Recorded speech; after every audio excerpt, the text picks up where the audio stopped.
Hey, and welcome to the Positivity in Pregnancy and Motherhood podcast. I am looking forward to being with you on this snowy, wintry day. I don't know where you're at, but in my part of the world, I have about 3.5 feet of snow in my yard. And we got about, I would say, almost 7 or 8 inches last night. It has been crazy. We do like the snow, though. So happy, snowy, wintry beginning of March. Maybe it's a little bit nicer where you live, but we do love the snow. And I am excited to give you a little bit of mindset tools for motherhood today on our Friday episode. Thanks for joining. Hi, I'm Jocelyn, host of the Positive in Pregnancy and Motherhood podcast. I help pregnant women and mothers to find positivity in their season of life through changing their thoughts to work for them and not against them. I help mothers find the small, doable steps in thought and action without making drastic changes to their everyday mom life, and I can help you. Thanks for joining. Today's episode will probably be a little bit shorter because I spent one of my afternoons this week shoveling and doing some service for my neighbors, and it was the day I usually do podcasts. And so I am getting this out a little bit later than I normally like to. But serving is great, and I needed to do that. So here we are, and I'm going to talk about something that I actually faced just recently, and I will tell you a little bit of a story and how I learned from it. So this last week, our homeschool group did a date night for the couples, and one of the moms reached out to me and asked if we would like to ride together. And I was like, yeah, that's great. We'd enjoy that. And I offered the van. And she took me up on the offer of the van. So I was like, oh geez, I have got to clean the van now. So thankfully that day was actually sunny for having a lot of snow. And because it was sunny, I was able to move the car seats out and kind of scrub under the seats a little bit. And so I got that done, and the car seats were put in the back in the trunk, and we went on the date night, and it was a lot of fun. It was a joy to ride with this couple. It was enjoyable to go on a date with my husband, and things were just going good, and we enjoyed it. It was a good time. Then come Sunday morning, my husband is basically ready for church, and I'm not ready.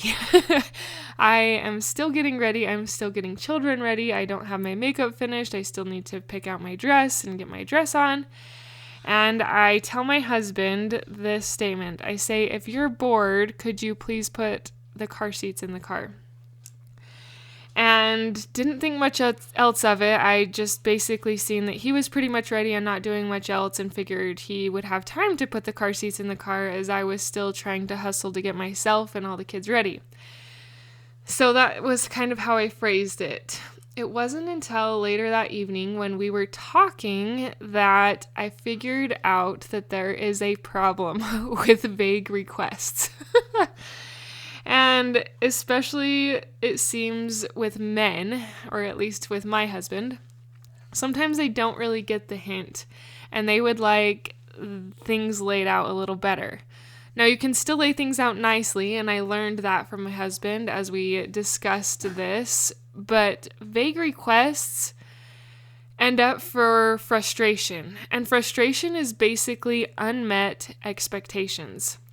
So my husband wasn't really acting on my request that if he was bored to put the car seats in the car. And as we discussed this later this evening, I don't even remember how we even got into the conversation, but he was like, when we were talking about it, he just kind of laughed. He's like, well, of course I'm not bored, and of course I really don't want to, but I will. And that morning I actually had to ask him a second time, can you please put the car seats in the car? And that's what he suggested when we were visiting. He's like, could you just ask the question or ask what you would like me to do straight out, of course nicely, but say, can you please put the car seats in the car, instead of caveating it with a hint saying, if you're bored.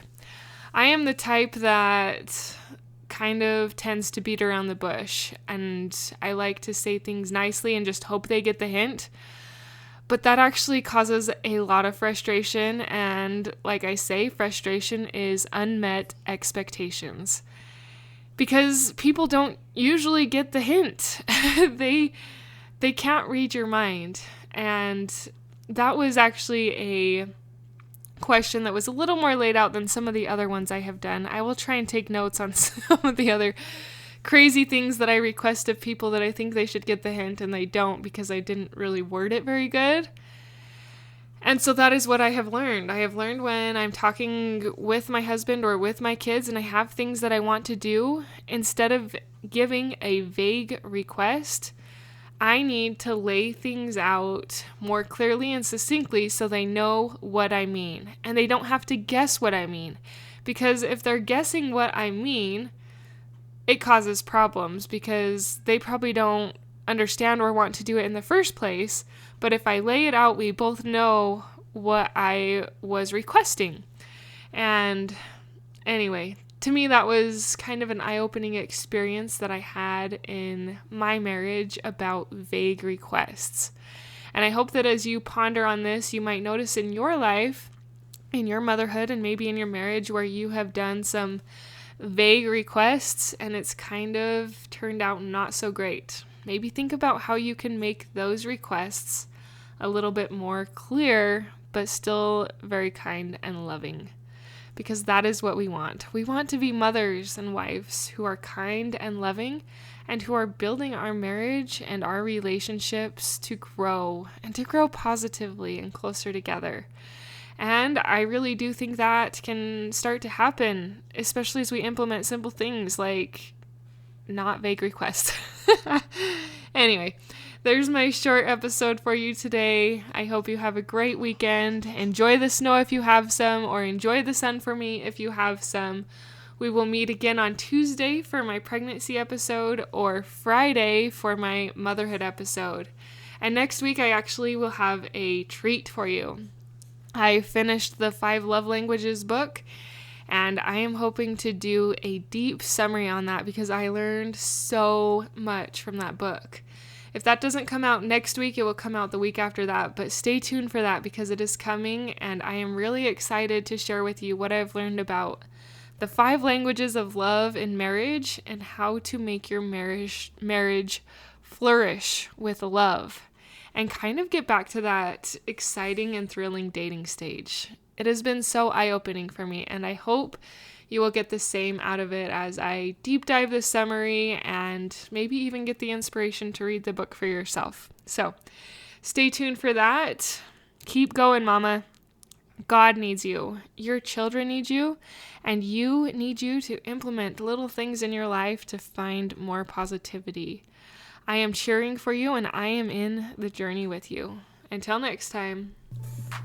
Thank you for being a part of the Positive in Pregnancy and Motherhood podcast, for listening, for sharing, and most of all, for applying these tools into your own life to improve your own happiness so that you can find your own better thoughts for a better you in a positive pregnancy, in losing that stubborn baby weight, and becoming the mom you desire to be, through taking small steps in thought and action to reach your goals.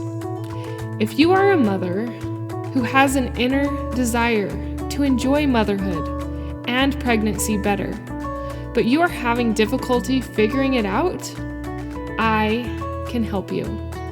I can help you find the small, doable steps without drastic changes to your everyday mom life. Reach out, let's connect, and let's see you move forward. My name is Jocelyn, and I thank you for listening. Until next time.